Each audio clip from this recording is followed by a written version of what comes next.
Mis hermanos, les invito a que nos pongamos de pie para que juntos leamos la palabra del Señor. Vamos a leer Génesis capítulo 9. Cuando lo tengan me dicen amén. Amén, listo. Dice así la escritura. Después Dios bendijo a Noé y a sus hijos y les dijo: sean fructíferos y multiplíquense, llenen la tierra, todos los animales de la tierra, todas las aves del cielo, todos los animales pequeños que corren por el suelo y todos los peces del mar tendrán temor y terror de ustedes. Yo los he puesto bajo su autoridad. Se los he dado a ustedes como alimento, como les he dado también los granos y las verduras. Pero nunca deben comer de ninguna carne con su vida, es decir, que aún tenga sangre. Yo exigiré la sangre de cualquiera que le quite la vida a otra persona. Si un animal salvaje mata a una persona, ese animal debe morir. Y cualquiera que asesine a otro ser humano debe morir. Si alguien quita una vida humana, la vida de esa persona también será quitada por manos humanas, pues Dios hizo a los seres humanos a su propia imagen. Ahora sean fructíferos y multiplíquense y vuelvan a poblar la tierra.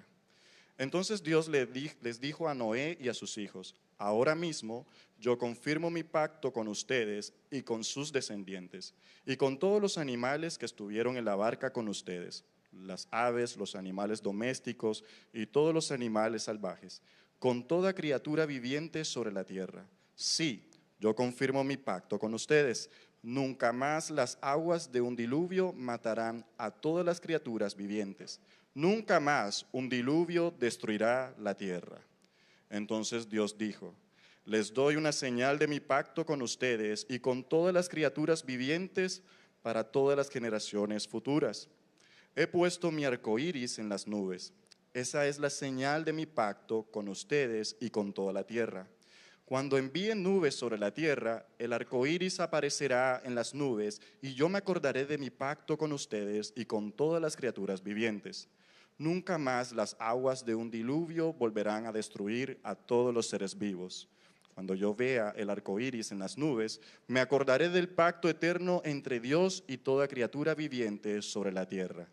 Entonces Dios le dijo a Noé: este arco iris es la señal del pacto que yo confirmo con todas las criaturas de la tierra. Los hijos de Noé que salieron de la barca con su padre fueron Sem, Cam y Jafet. Cam es el padre de Canaán. De estos tres hijos de Noé provienen todas las personas que ahora pueblan la tierra. Después del diluvio, Noé comenzó a cultivar la tierra y plantó un viñedo. Cierto día bebió del vino que había hecho y se emborrachó, y estaba recostado y desnudo dentro de su carpa. Cam, el padre de Canaán, vio que su padre estaba desnudo y salió a contárselo a sus hermanos. Entonces Sem y Jafet tomaron un manto, se lo pusieron sobre los hombros y entraron de espaldas a la carpa para cubrir a su padre. Mientras lo hacían, miraban para otro lado a fin de no ver a su padre desnudo. Cuando Noé despertó de su estupor, se enteró de lo que había hecho Cam, su hijo menor. Entonces maldijo a Canaán, el hijo de Cam: maldito sea Canaán, que sea el más inferior de los siervos para con sus familiares. Entonces dijo Noé: bendito sea el Señor, Dios de Sem, y sea Canaán su siervo. Que Dios extienda el territorio de Jafet, que Jafet comparta la prosperidad de Sem y sea Canaán su siervo. Noé vivió 350 años más después del gran diluvio, vivió 950 años y luego murió. Amén.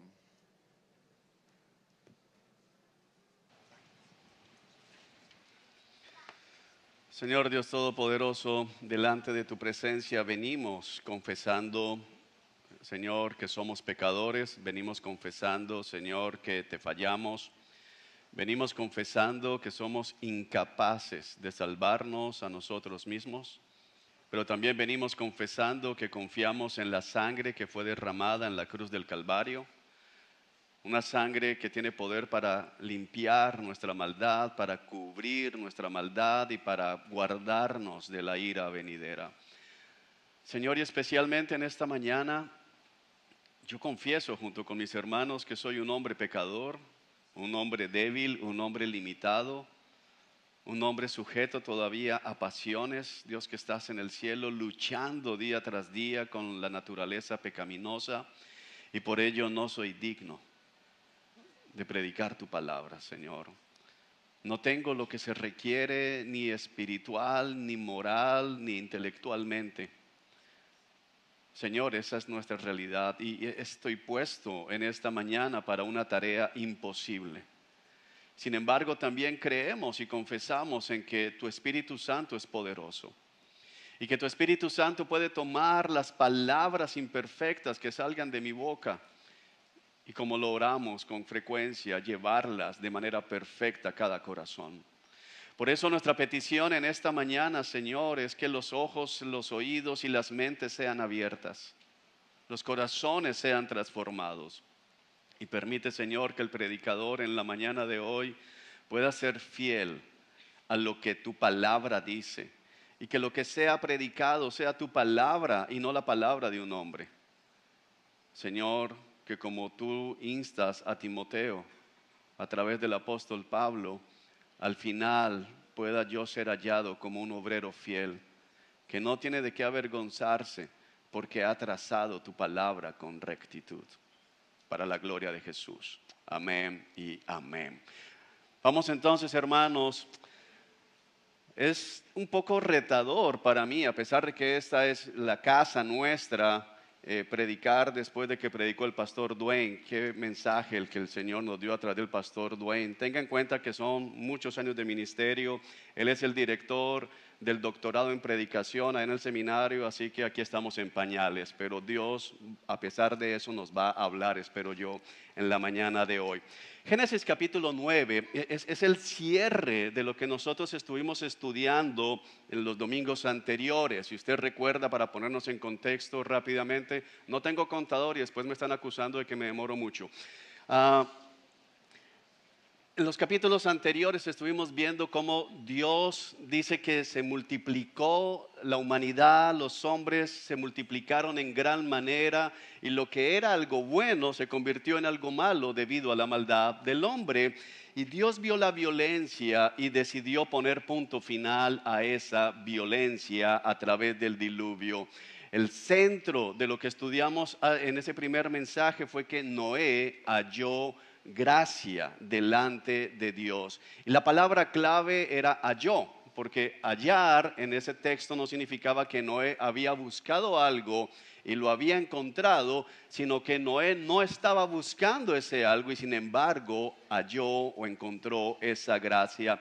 Luego vimos la ejecución de la sentencia divina, cómo Dios quitó, borró completamente de la faz de la tierra a todos los seres vivientes, a todo lo que respiraba, a todo lo que se movía, a excepción de Noé, las 7 personas que estaban con él en el arca y los animales que habían sido seleccionados para entrar en el arca. El día de hoy lo que vamos a ver es como este nuevo comienzo, y el título de nuestro mensaje para hoy es Pecadores en un mundo nuevo. Pecadores en un mundo nuevo. ¿Cuántos de ustedes alguna vez han soñado con la posibilidad, y eso se nos hace más fácil por las películas, de ir al pasado? De ir al pasado y poder decirle a su yo del pasado: mira, no hagas esto. Mira, aléjate de Julano. Mira, no digas sí a esta persona. Mira, no tomes este trabajo. Mira, no hagas este negocio. ¿Alguna vez usted ha fantaseado con eso? ¿Alguna vez también se ha imaginado: ay, si yo hubiera nacido en otro país? No sé si usted está pensando en Suiza, está pensando en Estados Unidos, pero nací en Malambo, pero nací aquí en Puerto, pero nací en Soledad. Señor, yo hubiese sido una persona tan diferente si hubiese sido criado en otro lado, pero me levanté al lado del Picó, Señor, y entonces esa es como una de las razones por las cuales yo soy como soy. Yo veo allá que están nadando en los glaciares y yo nadaba en el Hawái, y entonces es diferente para mí, Señor.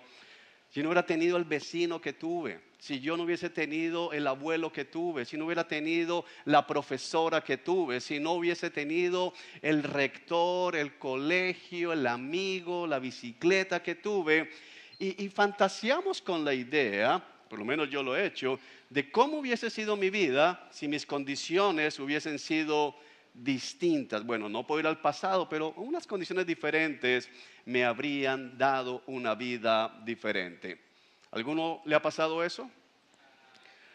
A veces escucho los padres que están comenzando a criar, que están en el proceso, algunos disfrutando del embarazo, y algunos papás están asustados. En estos días hablaba con un papá que decía: hay como 15 que le pueden caer a mi hija en unos años. Su hija está en el vientre, pero ella está pensando en los 15 hombres que van a crecer y van a estar tratando de quitarle a su pequeña. Pero otros están preocupados porque dicen: el mundo está muy loco. El mundo está descarriado, el mundo está muy mal. ¿Cómo van a sobrevivir mis hijos en santidad en medio de este mundo? Y como que desearíamos, tal vez, Señor, si pudiésemos tener las comodidades del siglo XXI en términos de internet, televisión, aire acondicionado, cama, la comida que tenemos. No queremos ser Amish, no queremos devolvernos a estar sin electricidad, pero poder vivir con todas las comodidades, los avances del siglo XXI, pero como en una comunidad solo de cristianos. Una comunidad donde todos seamos amadores, seguidores de Cristo Jesús, donde todos deseemos vivir para la gloria de Dios, sería el mundo perfecto. Bueno, el texto del día de hoy nos va a mostrar que ese no es el problema o no es la solución a nuestro problema. Porque tenemos a Noé junto con su familia, que están empezando de cero. Algunas veces yo digo: Señor, si fuera chévere borrón y cuenta nueva. El problema con nosotros de borrón y cuenta nueva, y tal vez usted haya sido los beneficiarios de esa ley de borrón y cuenta nueva de data crédito, muchos de los que borraron ya están de nuevo. Ya están de nuevo, y no porque les hayan traído deudas del pasado, sino porque ya adquirieron otra deuda y ya no la pagaron. El problema o lo que necesitamos no es borrón y cuenta nueva. Porque el problema no está afuera, mis amados hermanos. El problema no está en la sociedad. El problema no es que naciste en este u otro municipio, o en este u otro país. El problema está en nosotros. Y mi argumento principal, que es el argumento de nuestro texto, es que nosotros no necesitamos un mundo nuevo. Nosotros necesitamos un nuevo corazón. El problema nuestro no se soluciona con que Colombia se convirtiera en una potencia mundial desarrollada y wow. No, el problema es que tenemos la necesidad de un nuevo corazón. Y al igual que los israelitas que están escuchando el relato del diluvio y este desenlace del diluvio, ellos tal vez pensaban que el problema estaba fuera de ellos.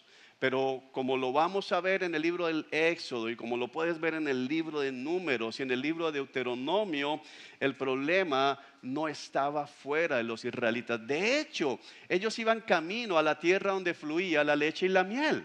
Y esto era algo literal. Habían ríos de leche, no un río como el Jordán, sino que había tal cantidad de animales que no habían suficientes hombres para ordeñar las vacas. Así que literalmente la leche se desparramaba, los panales con miel caían de los árboles. Era una tierra próspera, una tierra hermosa.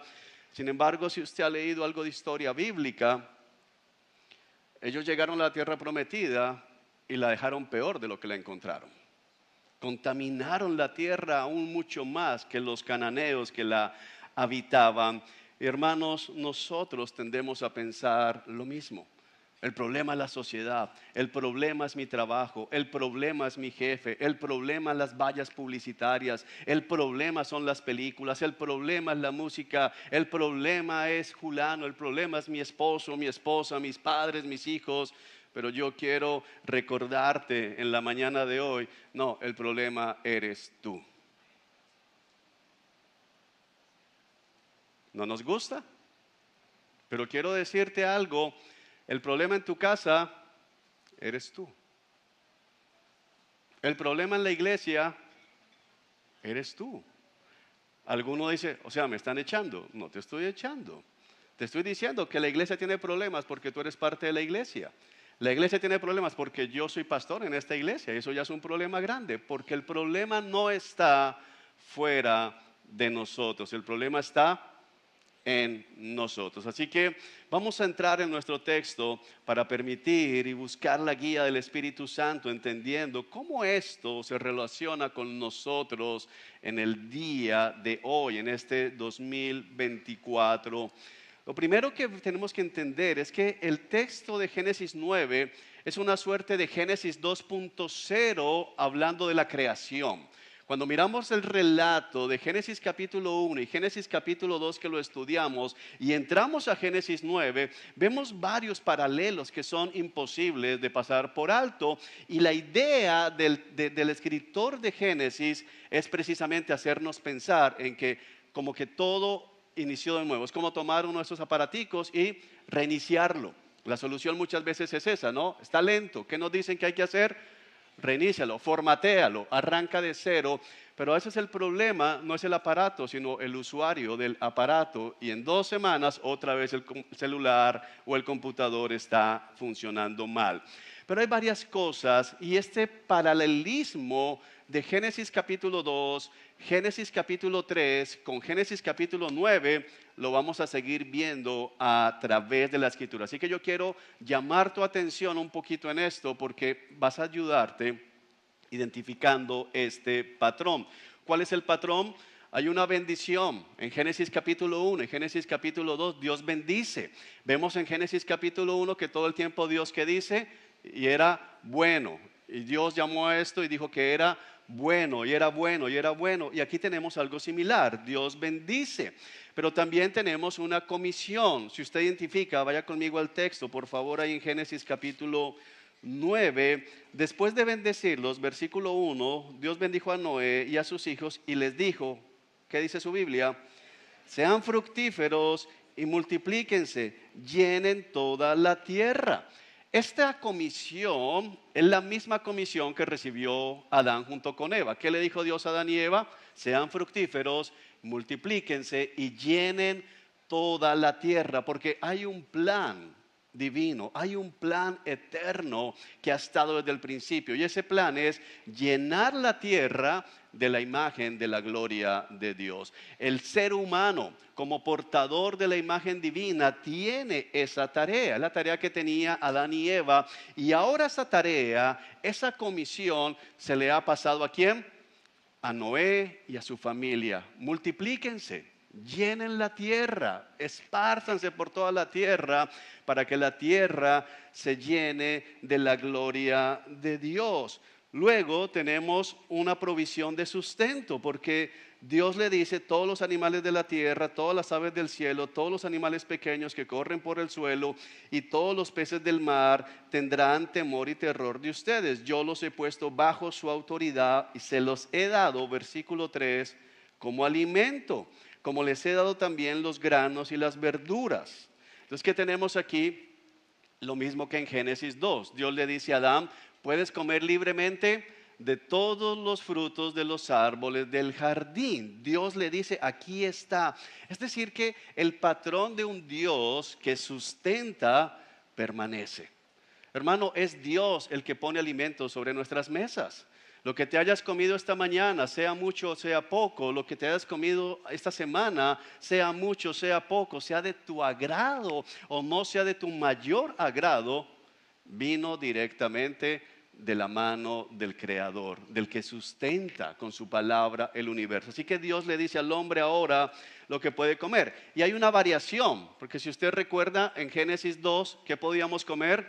Éramos vegetarianos. En Génesis 9 ahora somos omnívoros, ahora podemos comer carne. Dios autoriza comer carne en este momento, pero al mismo tiempo hay una prohibición. ¿Y cuál es la prohibición? No puedes comer la carne con su sangre. En Génesis capítulo 2 hubo una prohibición. Puedes comer libremente de todos los frutos, de todos los árboles, menos del árbol del conocimiento del bien y del mal que está en medio del jardín. Así que tenemos una estructura que es exactamente igual. En el versículo 2 se nos habla del dominio, este sacerdocio, este reinado que el hombre ejerce bajo la autoridad divina. En Génesis 2 vimos que Dios le dice al hombre: tendrás autoridad sobre todos los animales. Pero aquí hay un cambio, y es que el hombre tiene autoridad. Ve conmigo nuevamente, versículo 2. Todos los animales, todas las aves, todos los animales pequeños que corren por el suelo, todos los peces del mar tendrán temor y terror de ustedes. Yo los he puesto bajo su autoridad. Hay un cambio, y es un cambio que tenemos que pensar, porque es un cambio que viene con la caída. Dios mantiene al hombre como representante suyo para gobernar, pero ahora Dios pone en los animales temor del hombre. Ahora Dios pone en los animales terror de los animales por el hombre. Y es algo que dice y que nos habla de cómo la relación se va fracturando. Los animales estaban bajo el cuidado del hombre, ahora los animales le tienen terror al hombre, lo que dice el Señor acá.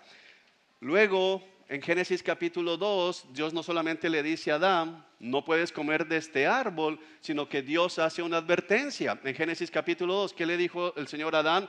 El día que comas, ciertamente morirás. Y ve conmigo al versículo 5.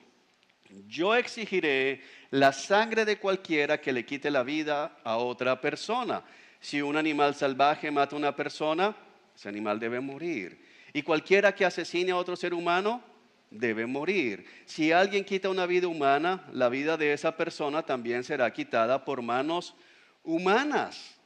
¿Qué es lo que está diciendo el Señor acá? Lo que nos recordaba el pastor Dwayne: sangre por sangre. Sangre por sangre, eso establecido por el Señor aquí. Es decir, que hay una advertencia. ¿Y por qué esta advertencia surge? Esta advertencia nos ayuda a entender que ya no estamos en el jardín de Edén, estamos en el mundo caído. Porque ahora la tierra tiene violencia. Ya no tenemos únicamente a un hermano asesinando a su hermano, sino lo que vimos básicamente en Génesis capítulo 6 es que la tierra estaba llena de violencia. Y que los héroes que tenía la humanidad eran los hombres de guerra. Así que ahora Dios pone una advertencia: cuidado, la tendencia de sus corazones va a seguir siendo hacia la violencia. Pero si alguien mata a otro ser humano, si un animal mata a un ser humano, ¿qué debe suceder? Debe morir. Sangre por sangre. Hay una advertencia divina. Por otro lado, también tenemos la ratificación del valor intrínseco del ser humano como portador de la imagen divina.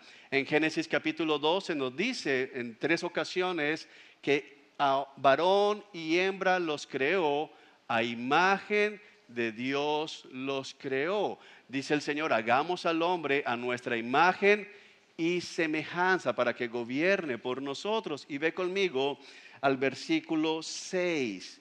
¿Por qué una persona que le quita la vida a otra, o un animal que le quita la vida a un ser humano, debe morir? Dice: si alguien quita una vida humana, la vida de esa persona también será quitada por manos humanas, pues Dios hizo a los seres humanos a su propia imagen.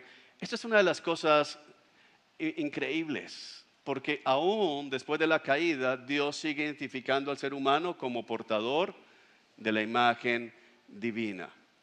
Y creo que en nuestro contexto, creo que en este mundo donde los perros y los gatos son más valiosos que los niños, creo que en este contexto donde la idolatría por los animales viene creciendo, y tal vez algunos aquí están cayendo en eso.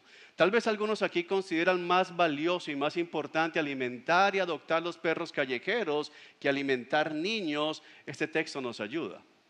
Porque aún el peor ser humano es más valioso que todos los gatos y los perros juntos.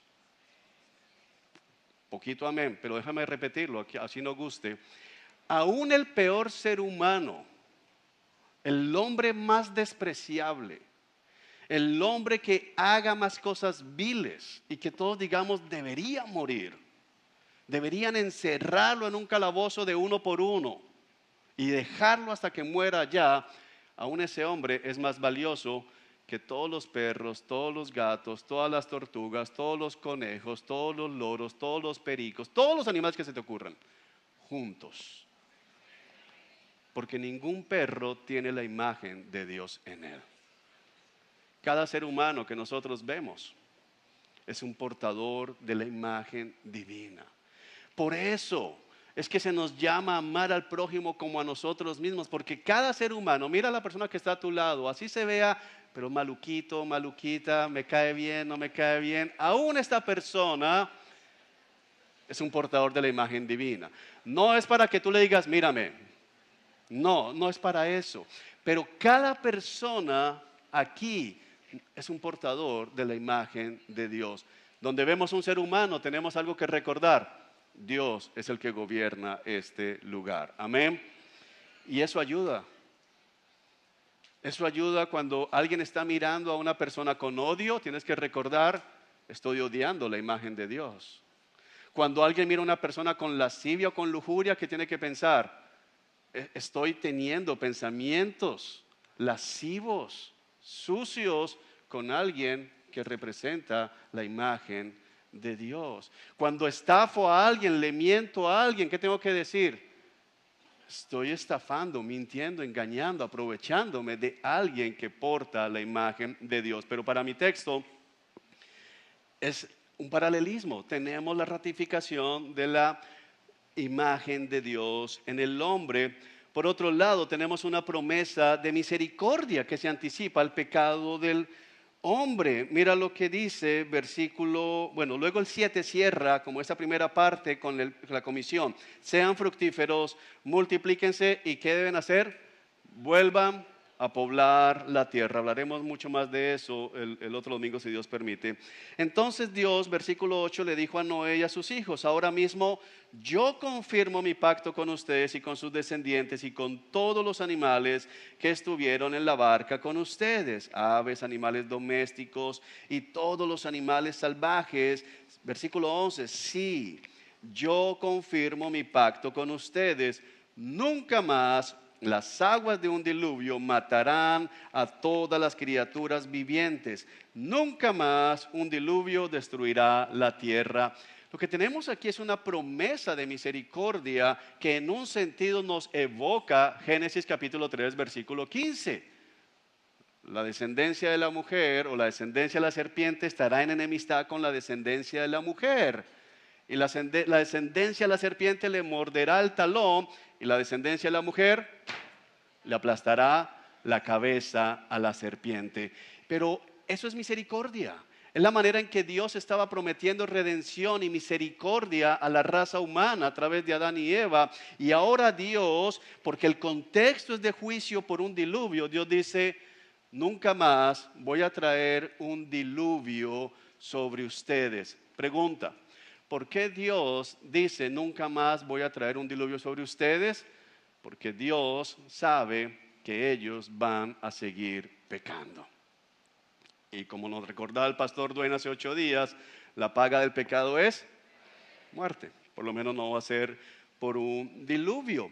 Luego tenemos otro hombre labrando un jardín. En Génesis capítulo 2 dice que Dios tomó al hombre que había formado y lo plantó, lo puso. De hecho es interesante porque la palabra para poner a Adán, aunque hace referencia a trasladar, también se utiliza en otros textos para decir mover una planta de un lugar a otro. Y Dios de alguna manera planta a Adán en su jardín para que ¿qué hiciera Adán? Lo labrara, lo trabajara, lo cuidara. Y ahora tenemos a Noé, en el relato lo encontramos a Noé haciendo ¿qué? Versículo 20. Después del diluvio, Noé comenzó a hacer ¿qué cosa? Cultivar la tierra y plantó un viñedo. Tenemos a otro hombre trabajando, labrando en medio de un jardín. Y el paralelismo continúa porque tenemos a este hombre que labró el jardín, igual que lo teníamos en Génesis capítulo 3, haciendo ¿qué cosa? Pecando, desobedeciendo, cayendo y trayendo maldición. De hecho, es mucho más fuerte porque cómo se sintió Adán en el momento en que pecó. ¿De qué se dio cuenta inmediatamente Adán en Génesis capítulo 3? de que estaba desnudo. ¿Y cómo terminó Noé? ¿Qué es lo que pasa inmediatamente de emborracharse? ¿Qué dice el texto? Dice que, versículo 21, cierto día bebió del vino que había hecho, se emborrachó, estaba recostado como desnudo dentro de su carpa. Otra desnudez vergonzosa. El paralelismo entre estos textos es claro. Y hay un propósito en este paralelismo porque nos está transmitiendo una idea y es, hermanos, Dios puede empezar de cero con tu vida hoy.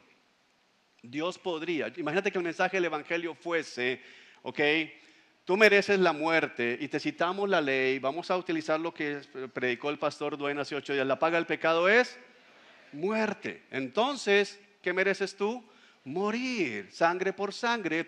Sin embargo, si pones tu fe en Cristo Jesús, si pones tu fe en el Evangelio, si crees que el Hijo de Dios se encarnó, caminó en medio de este mundo como lo estábamos cantando en la primera canción, el polvo de la tierra, viniste a respirar.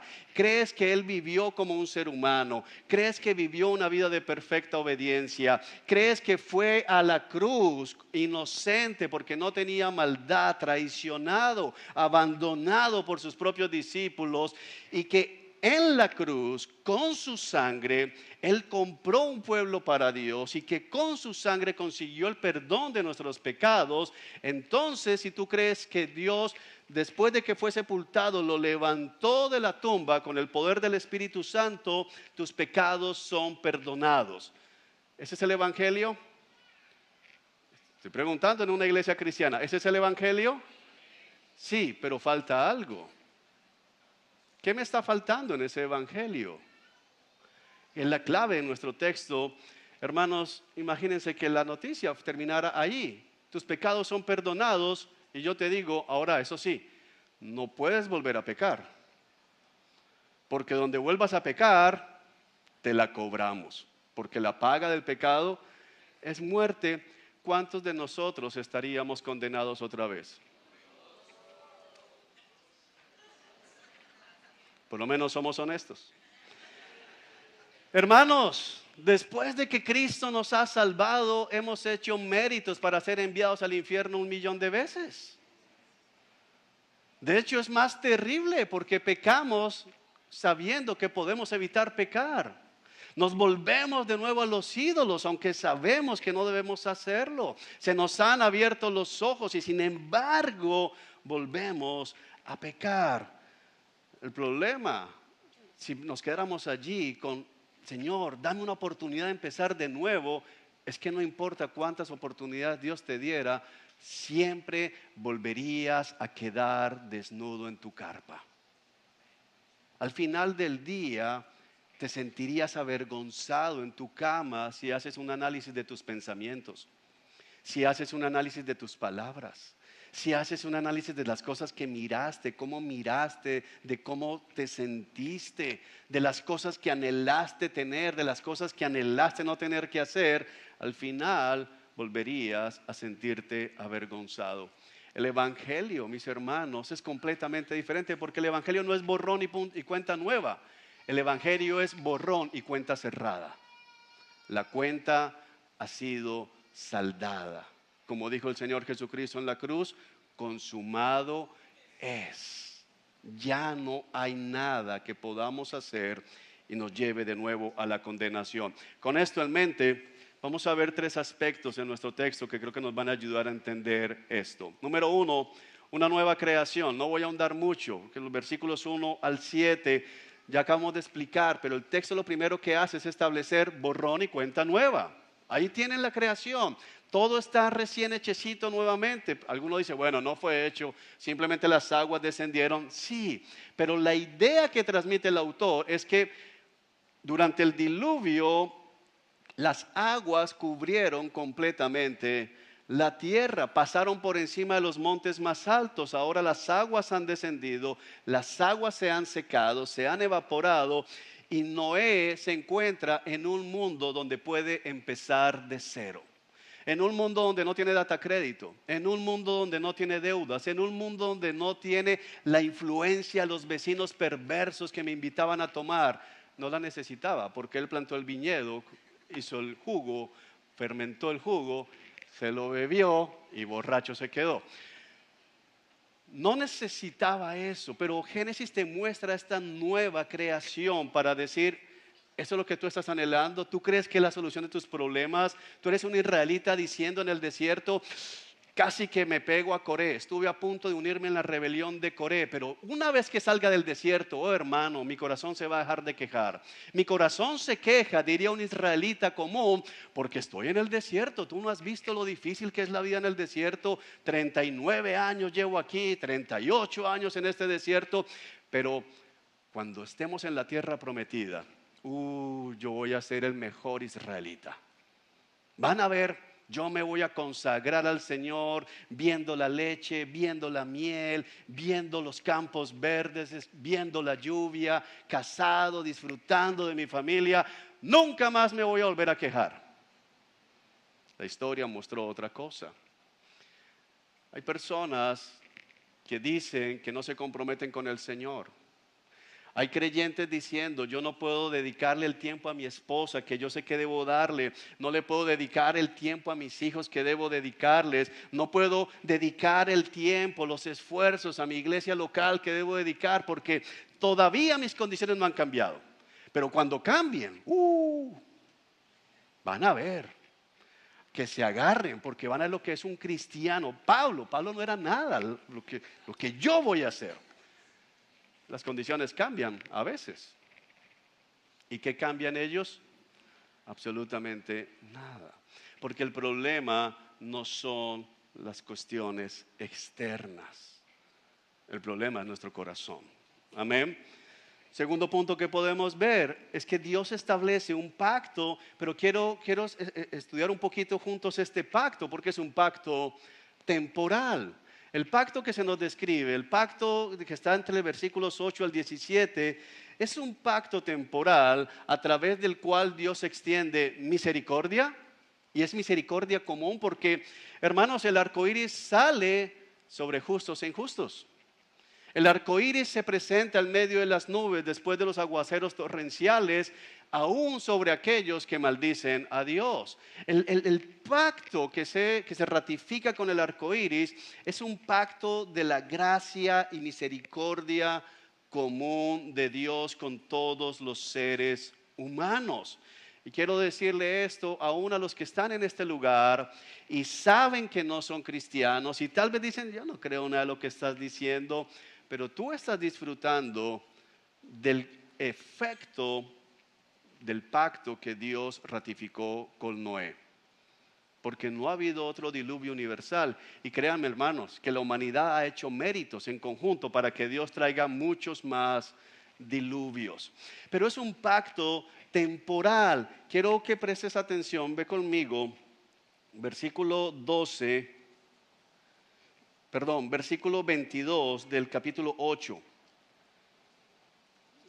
Léelo conmigo, por favor. De hecho, vamos a leer desde el 21. Al Señor le agradó el aroma del sacrificio y se dijo a sí mismo, nunca más volveré a maldecir la tierra por causa de los seres humanos, aun cuando todo lo que ellos piensen o imaginen se incline al mal desde su niñez.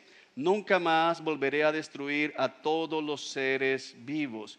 Mientras la tierra permanezca, habrá cultivos y cosecha y frío y calor, verano e invierno, día y noche.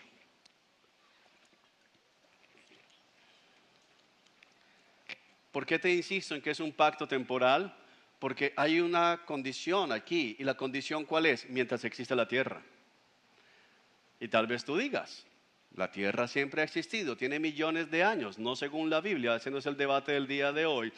Pero tú puedes estar pensando, yo veo inundaciones tal vez, yo escucho de tsunamis, yo escucho de ríos desbordados, pero la idea de un diluvio que cubra hasta las cumbres más altas y que todos los seres humanos desaparezcan en ese día por causa del juicio de Dios no va a estar. Y tal vez tú estés sin darte cuenta utilizando la misericordia de Dios como excusa para seguir pecando. Porque hermanos, cada día que seguimos viviendo es una muestra de la misericordia de Dios. Tú no abriste tus ojos hoy porque seas demasiado buena gente. Tú abriste tus ojos hoy porque Dios es muy misericordioso. Tú abriste tus ojos hoy porque Dios permitió que los abrieras a pesar de tu propio pecado. Y eso es especialmente verdad para aquellos que no están en Cristo. Entonces déjame ratificar esto.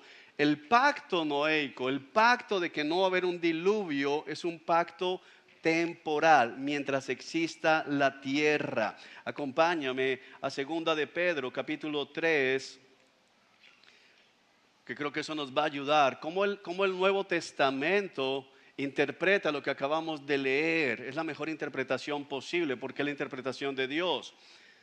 2 de Pedro, capítulo 3, versículo 3, porque tal vez cuando tú escuchas esto de diluvio, cuando tú escuchas esto de juicio, tú dices, yo no creo que eso vaya a pasar, eso era para el tiempo antiguo, pero mira lo que dice el Señor a través del apóstol Pedro. ¿Lo tienes?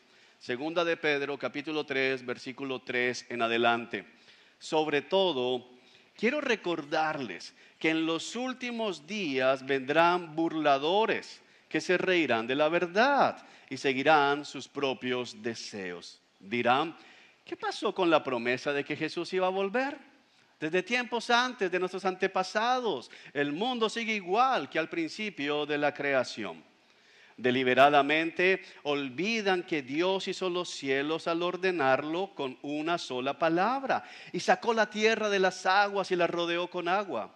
Y luego usó el agua para destruir el mundo antiguo con un potente diluvio.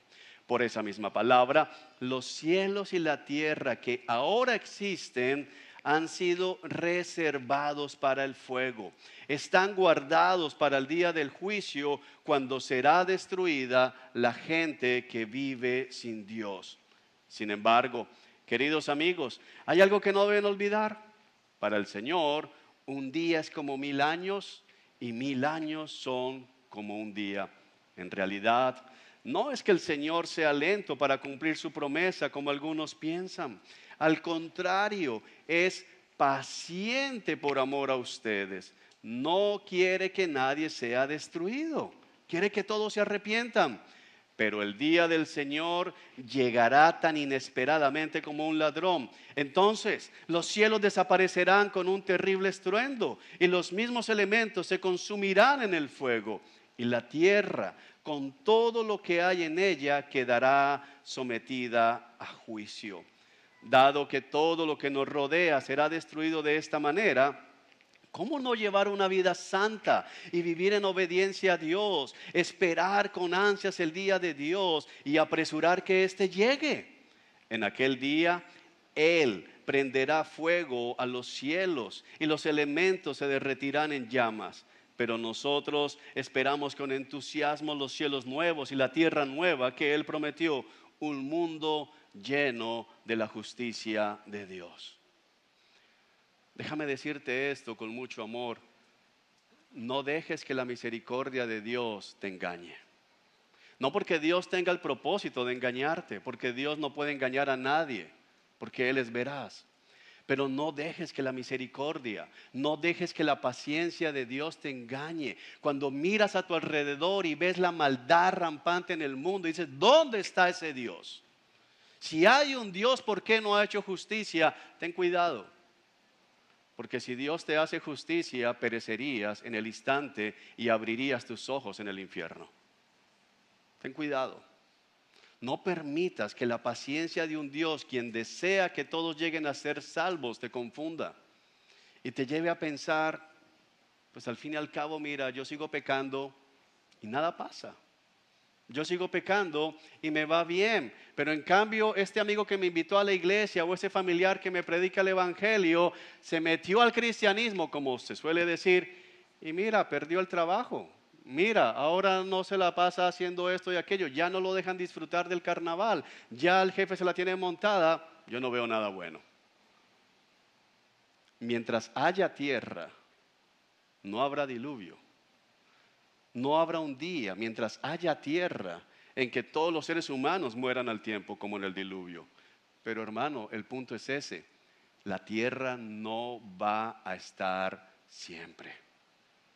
Dios dice aquí en Pedro que Él ha guardado. La palabra guardado hace referencia a algo que alguien toma con cuidado y lo pone en un lugar para sacarlo en otro momento y usarlo.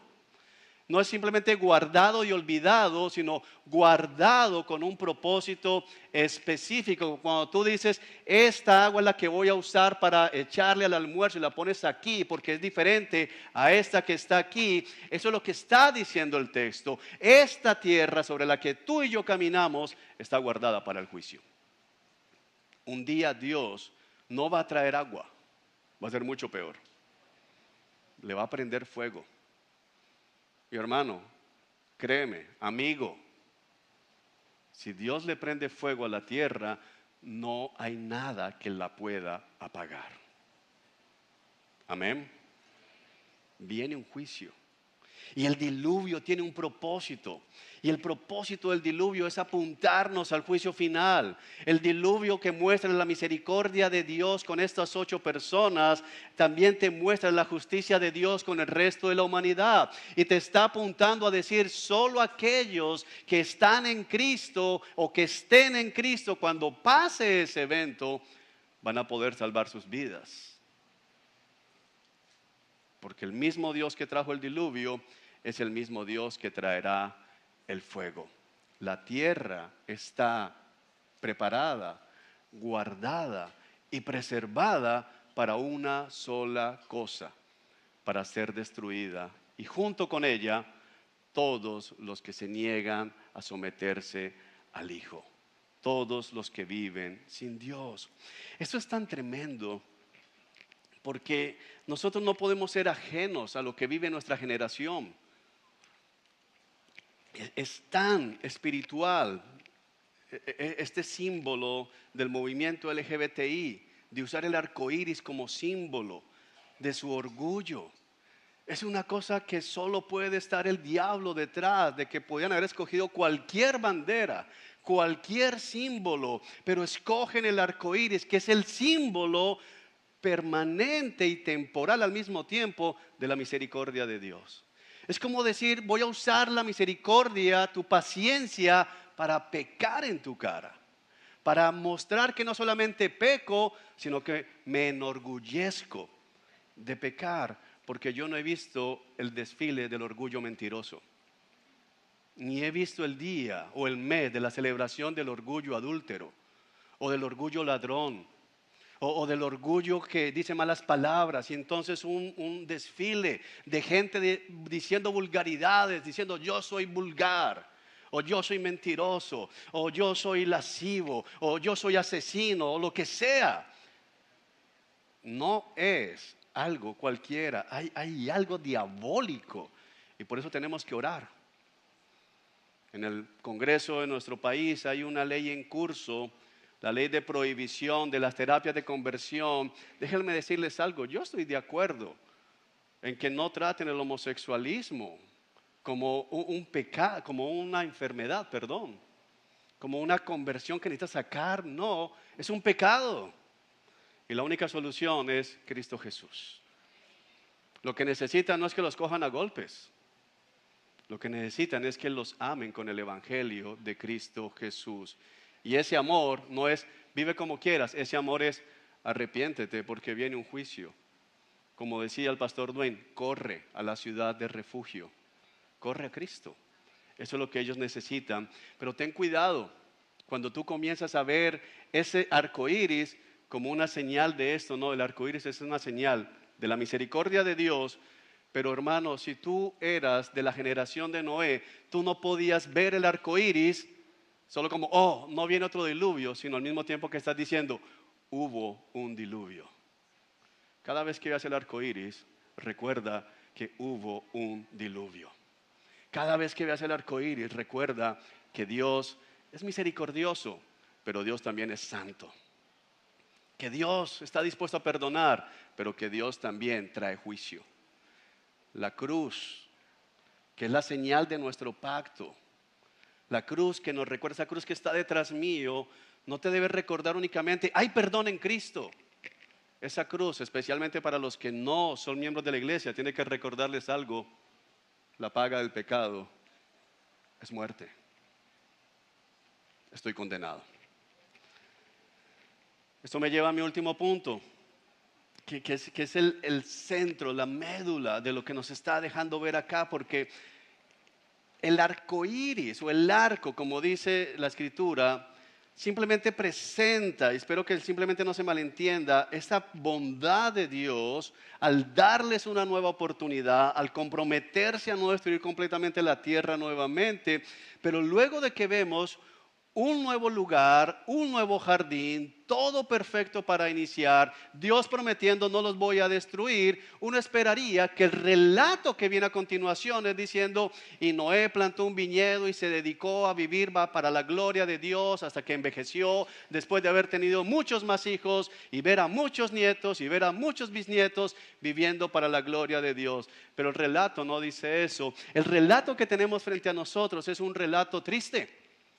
El relato que tenemos frente a nosotros es un relato que nos recuerda varias verdades que nos dejan entender la caída de Noé.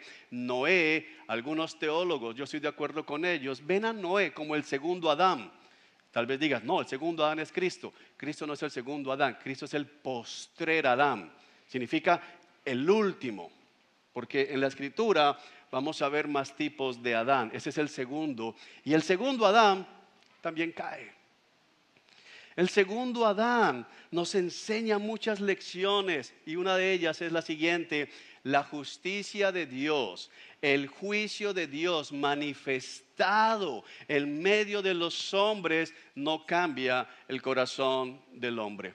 Tal vez, como ya lo dije, tú dices, Señor, pero si tú en medio de esos desfiles traes fuego, o Señor, cuando escuchamos de que van a caseríos hombres armados y violan mujeres y violan niñas y violan abuelas y decapitan gente y juegan con las cabezas, si en ese momento el ángel tuyo se presenta y corta las cabezas de ellos, todo el mundo se va a arrepentir. No. Y si tú miras a la historia de la humanidad, aunque el diluvio fue juicio universal, han habido muchos juicios. Si hay un pueblo que haya vivido los juicios de Dios, fue el pueblo de Israel. Y no produjo arrepentimiento. El juicio de Dios, la justicia de Dios, no produce arrepentimiento. Yo he visto personas vivir en sus vidas cosas tan difíciles que uno diría, esto fue lo que lo trajo a sus pies. Después de que salga de esta, seguramente va a correr a la cruz de Cristo, pero después de experimentar juicio, sus corazones salen como el del faraón, más endurecidos. Déjame decirte esto nuevamente: si Dios viniese a nuestro país o a cualquier país, si Dios fuese y visitase el frente de guerra entre Ucrania y Rusia, si Dios fuese y estuviera en el frente de guerra entre Israel y Palestina, si Dios viniese a nuestros caseríos, nuestros pueblos y se presentara haciendo justicia, la mayoría de los hombres saldría de allí diciendo, oh, y seguirían pecando. El pueblo de Israel, se nos relata en este mismo libro del Pentateuco, que en un día Dios abre la tierra y se traga a los rebeldes. Y al otro día, dice el texto, a la mañana siguiente, se levantó el pueblo y volvió a hacer exactamente lo mismo. Se volvieron a rebelar. Hermanos, el juicio de Dios no cambia el corazón del hombre. Decía el pastor, creo que es Sam Masters en la conferencia, el infierno, el mayor juicio de Dios, va a tener puertas que están cerradas por dentro. Los que están allí prefieren seguir allí antes de rendir adoración y arrepentirse de sus pecados. Entonces tal vez tú digas, entonces lo que necesitamos es misericordia. Pero hermanos, si algo aprendemos con el relato que tenemos frente a nosotros, es que la misericordia temporal de Dios no cambia el corazón del hombre. Noé vio el diluvio. Noé estuvo dentro del arca. Noé tal vez escuchó la gente golpeando las puertas del arca, déjanos entrar. Tal vez escuchó los gritos de mucha gente mientras morían ahogados. Si había alguien, y yo no sé, aquí yo estoy especulando, no sé si cuando Noé se bajó del arca, tuvo que pisar esquivando calaveras. No sé. Pero lo que yo sí sé es que cuando Noé se baja del arca, puede mirar hacia todo lugar y decir, no hay vida. No hay un solo perro ladrando. Todos murieron. Y uno esperaría que después de ver eso, lo último que me pasaría por la cabeza es que nuestro amigo Noé plante un viñedo, extraiga el jugo pisando el lagar, fermente el vino y se pegue. Eso no fue una prendida. Déjame confesar algo de mi pasado oscuro. Yo estuve muy metido en el alcohol y nunca quedé en cuero por la calle. O sea, para que alguien quede así, eso no fue que me cayó mal ese vino, no. Noé se bebió el viñedo. Es mucho licor el que tuvo que haber ingerido Noé para quitarse la bata. ¿Qué significa esto? Que la misericordia de Dios con Noé no cambió el corazón de Noé. Y no solamente eso, sino que su hijo, que también vio lo que pasó, viene y ve a su padre borracho y ¿qué hace? Se burla. Y va y llama a los hermanos, mira, el viejo quedó allá tirado borracho, vamos, vamos. ¿Qué pasa aquí? La misericordia de Dios no cambia el corazón del hombre. Cuando Dios no trae el justo precio, la justa consecuencia de nuestras acciones temporales, muchas veces eso nos endurece. Yo recuerdo, ahorita pensando en esto del licor, una vez, creo que con 22 años tal vez, manejando en Cartagena, tenía un carro, yo ganaba buen dinero y a las 4 de la mañana, completamente borracho, quería manejar como Juan Pablo Montoya. ¿Algunos se acuerdan de Montoya? Entonces yo tiré el asiento hacia atrás para poder ver solamente entre el tablero y el timón y a toda velocidad por la calle larga en Manga y le di por toda esa calle hasta que me metí a una casa. Quedé dentro de una casa. Por gracia de Dios no había nadie porque eran las 4 de la mañana. Y metí el carro contra la casa. Al otro día fui a ver el carro, pérdida total. Dije, yo me debía haber muerto. Todo el mundo que vio el carro decía, se mató el man. Se mató. Y no morí. Ni siquiera tuve que estar en una clínica internado. Alguien esperaría después de eso decir, no vuelvo a tomar más. Pero ¿sabes cuál fue mi solución? No vuelvo a manejar borracho porque mira, me costó mucha plata el arreglo del carro. No, yo voy a coger taxi. Y a los 2 días estaba embriagado de nuevo. La misericordia de Dios no cambia el corazón del hombre. Hermanos, el relato de Noé nos deja ver, como ya lo expliqué al inicio, que no necesitamos una mejor casa. No necesitamos un mejor trabajo. No necesitamos un mejor carro. No necesitamos mejores cosas. No necesitamos un mejor ambiente. No necesitamos una mejor sociedad, no necesitamos una mejor ciudad, no necesitamos un mejor gobierno. No estoy diciendo que no quiero un mejor gobierno, sino que no necesitamos un mejor gobierno, una mejor casa, un mejor trabajo para cambiar. Porque el problema no está afuera. Aquellos que no tienen a Cristo desean mejorarse a sí mismos al cambiar la sociedad. De ahí vienen todas estas utopías modernas. De ahí viene ideas del capitalismo, de si el mercado libre todos van a ser ricos, ¿no es cierto? Pero también viene la idea del comunismo, el socialismo, si todos tenemos lo mismo, todos van a estar bien, tampoco es cierto, porque es que el problema no es el modelo económico, el problema no es el gobierno de turno, el problema no son las instituciones, el problema del hombre está en su corazón. El Señor Jesucristo dijo, no es lo que entra, Él estaba hablando de alimentos, pero dijo, no es lo que entra en el hombre lo que lo contamina, sino lo que sale del corazón del hombre. Porque del corazón del hombre salen los homicidios, los asesinatos, la mentira, la inmoralidad, el chisme, la avaricia. Todo sale del corazón del hombre. tú no eres malo porque naciste bueno y te criaste el malambo. Malambo fue peor cuando tú naciste.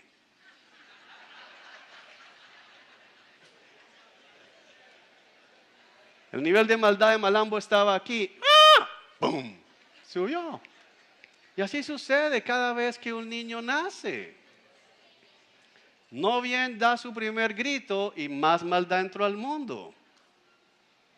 Nosotros no mejoramos la sociedad, nosotros descomponemos la sociedad. Esa idea del hombre es bueno, la sociedad lo corrompe.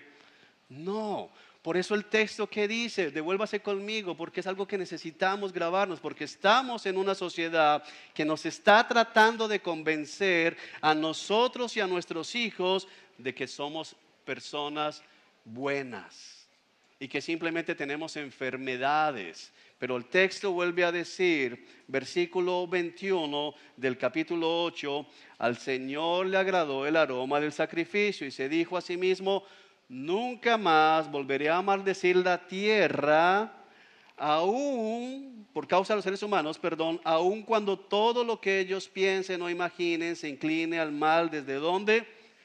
Desde su niñez. Pero nos quieren convencer, hermano, présteme atención, los cristianos, présteme atención, los miembros de esta iglesia. Nos quieren convencer de que cuando mi esposa está conmigo en la casa y yo estoy en el celular viendo una película o leyendo noticias y ella me habla y yo la ignoro, no es que yo sea un pecador egoísta, es que yo tengo un síndrome de déficit de atención. Entonces ya no soy pecador. Ahora soy un enfermito. Necesito ayuda. Esposa, ¿por qué te pones de mal genio? ¿No te dije que me diagnosticaron con déficit de atención? Por eso es que yo estoy aquí. Pero yo sí quiero prestarte atención, pero no puedo. Porque tengo un síndrome. Porque tengo un déficit. Y cuando miro a la vecina, que digo, tengo un déficit de ojito mirón.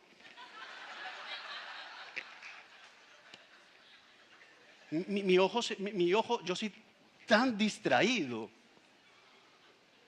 Esposa, tú no tienes idea. Yo voy por la calle y cada mujer me distraigo detrás de él. Eso es más fácil que decir, soy un adúltero en mi corazón. Soy un hombre infiel en mi corazón. Todo es síndromes. No, hermanos, y yo creo que eso impide que los que verdaderamente tienen un problema, los que verdaderamente tienen falta de proteínas, sí, proteínas cerebrales, estoy hablando de algo médico. Los que verdaderamente tienen un desbarajuste químico, las personas que realmente necesitan un tratamiento médico, químico, no lo reciban porque todos tenemos síndromes. No, nosotros tenemos un síndrome que creo que lo he descrito varias veces, el síndrome de depravación total. Somos pecadores. Y la cura para esto, ¿quién es? Cristo Jesús. Sigamos. Hay un contraste claro que la Escritura nos va a presentar aquí, porque si tú eres un israelita escuchando el relato de Noé, ¿qué dices? Si Noé terminó borracho y desnudo en su carpa, ¿qué se espera para mí? Si Noé, después de haber construido el arca, haber entrado en el arca, haber visto que Dios llenó la tierra, la cubrió de agua, haber bajado del arca, saber que nadie sobrevivió, a excepción de los del arca, lo primero que hace es pegarse una borrachera. ¿Qué esperanza hay para mí? Porque recuerda que el texto dice que no era un hombre íntegro. No nos dijo eso de su familia, pero sí de Noé. Y Noé se pegó una borrachera y terminó nuevamente desnudo y avergonzado. Lo que los israelitas debían haber pensado era, realmente no hay esperanza en nosotros. No se trata de mejores condiciones, se trata de que Dios obre algo en mi corazón que impida que yo me entregue de plano al pecado. Y de hecho, aunque no lo vamos a mirar hoy, en el propio libro de Pentateuco, en Deuteronomio, el Señor promete que Él les va a circuncidar el corazón. que Él les va a cambiar el corazón. Y hermanos, esa es la promesa del pacto que nosotros tenemos. Cuando miramos a Noé, nosotros tenemos que pensar que nosotros haríamos cosas peores que Noé. Nosotros habríamos plantado el viñedo, nos habríamos emborrachado y después habríamos montado una licorera. Eso haríamos nosotros seguramente, porque no somos como Noé. Pero el problema es que no tenemos que ser como Noé. Necesitamos a alguien mejor que Noé. Necesitamos a alguien que haya podido triunfar donde los otros Adanes han fracasado. Noé se emborrachó en un mundo perfecto. Noé se emborrachó en un jardín perfecto. Noé se emborrachó donde nadie lo estaba presionando, donde nadie lo estaba invitando a emborracharse, donde nadie lo estaba persiguiendo. Noé falló. Pero el Señor Jesucristo, hermanos, en el jardín de Getsemaní, con todo en su contra, con el diablo presionándolo, a punto de morder el calcañar, como lo dicen las Escrituras, a punto de tomar sobre sí la carga de cada uno de nuestros pecados, terminó diciéndole al Padre: si es posible, quita de mí esta copa. Pero dijo lo que nosotros normalmente no decimos: pero no sea mi voluntad, sino la tuya. Nuestra esperanza no es Noé. Nuestra esperanza no somos nosotros. Nuestra esperanza está en que hubo un labrador en un viñedo que triunfó. Nosotros vemos a Noé utilizando la viña para su propio provecho, sacar el jugo de la vid y emborracharse. Sin embargo, Jesús lo que hace es plantar esta viña, como lo va a decir la Escritura a lo largo del Antiguo Testamento, y dar su vida en rescate por una viña que le ha producido sarmientos, cardos, espinas. Nosotros pecamos en las mejores circunstancias, tal como lo hizo Noé, pero Cristo obedeció en las circunstancias más difíciles. Pero creo que lo que más tenemos que ver esta mañana, y yo espero que traiga ánimo a sus corazones, es que acompáñame a cuál es el desenlace después de que Abraham sale de su borrachera. Tal vez a Noé, gracias hermanos, qué gracia. Están mostrando la gracia y la misericordia de Dios, muy bien, pero por lo menos están pendientes.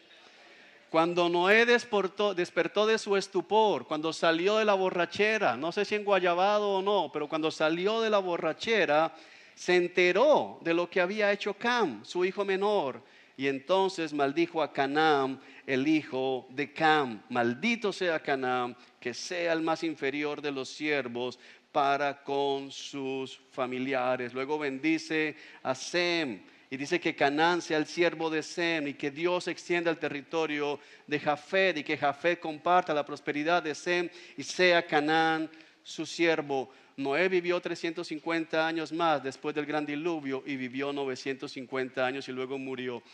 Es interesante que lo único que nos dice la Biblia de la vida de Noé después del arca básicamente fue que plantó un viñedo, se pegó una borrachera, quedó en cuero, maldijo a su nieto y murió. Eso es lo que se nos dice. No sabemos nada más de qué pasó con Noé. Pero el punto es, este hombre que Dios preservó, lo que hizo fue maldecir a su descendencia. Él trajo maldición sobre su descendencia. Adán, con su pecado, provocó que la tierra fuese maldecida. Pero aquí vamos más allá. Noé está maldiciendo a su descendiente porque pecó contra él. Oh hermanos, qué diferente es Cristo, que cuando estaba en esa cruz, cuando estaba siendo rechazado por su propio pueblo, que estaban pecando contra él, lo que él hace es bendecirlos y decirle: Padre, no tomes en cuenta sus pecados. Necesitamos maravillarnos es de este Adán, el postrer Adán, que en las circunstancias difíciles obedeció, pero que no solamente obedeció, sino que hizo posible que Dios bendiga a sus enemigos. Hermanos, si ustedes son creyentes, es porque Dios, el Señor Jesucristo, aun cuando nosotros le estamos maldiciendo y pecando contra Él, Él decidió responder bendiciéndonos. Tomó el precio de nuestra maldad y trajo bendiciones a nuestras vidas. No necesitamos un buen hombre en medio de nosotros. No necesitamos una buena circunstancia en medio de nosotros. Necesitamos mirar a Cristo, el postrer Adán, quien padeció, quien sufrió, quien murió, resucitó y trajo y repartió dones a los hombres. Ese es nuestra fuente de esperanza. Esa es nuestra promesa, porque como Noé volveremos a pecar. Pero a diferencia del pacto del arco iris, el pacto que Dios ha hecho con nosotros en Cristo es eterno. El pacto del arco iris va a finalizar. El pacto de la sangre de Cristo es eterno. Y por eso podemos decir que si hoy morimos, a pesar de nuestros pecados, si estamos en Cristo, el cielo es nuestro lugar de reposo eterno. Amén. Gloria al Señor por su sangre y por su misericordia. Vamos a orar. Padre, gracias. Yo te doy en el nombre de Jesús por la vida de mis hermanos, por aquellos que ya han creído en el Evangelio del Señor Jesucristo, para que el relato que acabamos de estudiar en la mañana de hoy los llene de esperanza, los llene de tranquilidad, pero también les ayude a recordar que el problema no está fuera de ellos, sino está en ellos. Y que aquellos que todavía no te conocen, Señor, hoy puedan recordar que viene un juicio, que va a haber un día en que esta tierra va a terminar y que la única manera de escapar de ese juicio es confiar no en un hombre bueno, un hombre que se esforzaba como Noé, sino en el hombre perfecto que murió en reemplazo de sus pecados, el Señor Jesucristo. Amén y amén.